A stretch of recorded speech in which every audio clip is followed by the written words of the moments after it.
Sveiki visi, tai turim Audi R8 2020 metų 456 kW parvežta klientui pagal automobilio individualų užsakymą.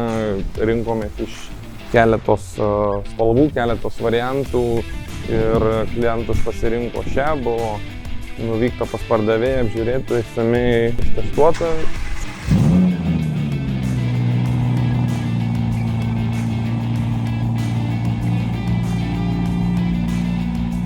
Klientų priėjom išvadą, kad automobilis jį tenkina, tai automobilį nupirkome ir dabar padarysime šiokią tokią automobilio apžvalgą apie šį automobilį. Taigi automobilis turi du užvedimo raktelius, bėgiojančius posūkius tiek gale, tiek priekyje, beraktę atrakinimo, užrakinimo sistemą, 20 ratlankius, keramikinius stabdžių diskus, Audi R8 210 variklių, Performance Quattro kvatrinis, 5,2 litro atmosferinis, čia yra be turbos, 456 kW arba 620 arklių galių.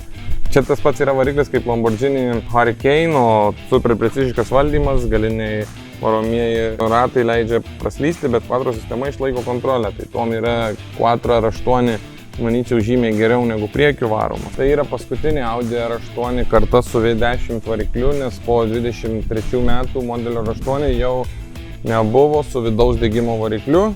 Šiaip automobilis surinktas Vokietijoje, rankomis renka šitos automobilius, dažnai vadinamas super automobiliu, tačiau galima važinėtis kasdien, dėl patikimumo Quattro sistemos tikrai nėra, kad būtų visiškai kietas ir yra nemažai komfortų su automobiliu važiuoti, su visais režimais. Aišku, jau kaip įsijungsi dinamiką, nebus tiek daug komforto, nes sukietėja viskas, bet ant miesto kasdieninio režimo tikrai yra gan patogu važinėti su šiuo automobiliu. Tai Audi R8 debiutavo šiaip 2006 metais kaip Audi sportinis automobilis. Tai buvo pirmas kartas, kai Audi tiesiogiai konkuravo su super automobiliais, tokiais kaip Porsche 911 ar Ferrari F430, Lamborghini tuo pačiu Gallardo. Ir kas įdomiausia, R8 dalinasi variklį ir platformą su Lamborghini Hurricane, nes abi markės priklauso Volkswageno grupei. Važiavimo savybės, tai 100 km/h šitas R8 pasigauna maždaug 3,1–3,2 sekundės. Tai greitis prilygsta tokios klasės automobiliams kaip Ferrari ar McLarenui. Maksimalus greitis yra, bent jau kaip konspektuoja, tai 331 km/h. Ganėtinai tikiu, nes pasigauti šito automobilio didelį greitį yra, manau, gan paprasta. Salonas yra pilnai odinis, juodos spalvos. Vairas jau pas R8 integruotais mygtukais yra, tai čia užsikūrimas, režimai visi važiavimo galima. Nėra ekrano, tai valdosi viskas ant skydelių pas šitą Audi. Garso sistema turim Bang Olufsen. Čia kaip važiuoja, aišku, tai to garso praktiškai klausaisi variklių. Pabandysim užvesti automobilį dabar. Pravažiuosime su juo. Tai ką, pabandysim pavažiuoti šiek tiek su šituo automobiliu. Mūsų Audi R8. Ką dar automobilis labai smagu, kad turi tai šviesų asistentą, šildomas sėdynės, klimato čia yra, kondicionierius, kontrolė, pasipūtimai visi. Lubos yra Alcantara padarytos. Tai jau sportinių automobilių, kaip sakant, privalumas bent jau man.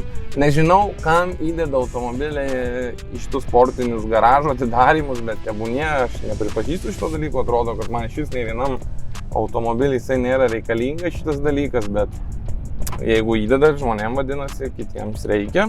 Taip, automobilis taip pat turi galinę vaizdo kamerą, matom, jinai yra spidometrė, skydelyje prietaisų. Čia kadangi Audi R8 neturi jokių skydelių, tai viskas yra spidometrė, kad tiesiai akių lygyje matytųsi ir būtų patogu važiuoti, nes turbūt kas vairuoja šitą automobilį, tai tikrai mėgsta pagazuoti ir kažkur orientuotis čia į skydelius būtų gan nepatogu.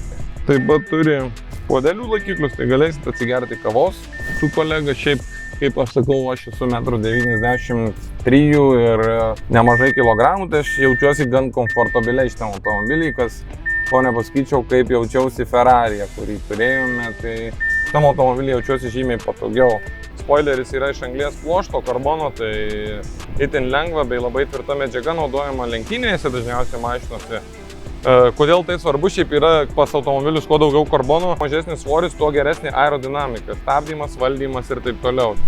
Tai dėl vidurinio variklio padėties automobilio svorio balansas šiaip yra tobulas, vairas perduoda informaciją jau tik kiekvieno kelio iš tikrųjų centimetrą, vairavimas lengvas, praktiškai kaip su paprastu automobiliu BMW, aš sakyčiau, kokį nors 5-3 klasės. Šiaip automobilis nėra per garsus, kažkada tekę mums turėti Audi TTS RS, tai automobilis buvo ganėtinai viduje, net nei buvo įmanoma važiuoti, susikalbėti, telefonai jau kažkas paskambina, tai praktiškai nieko negirdis. Čia važiuojant tikrai galima drąsiai susikalbėti. Pabandysime šiek tiek paspausti.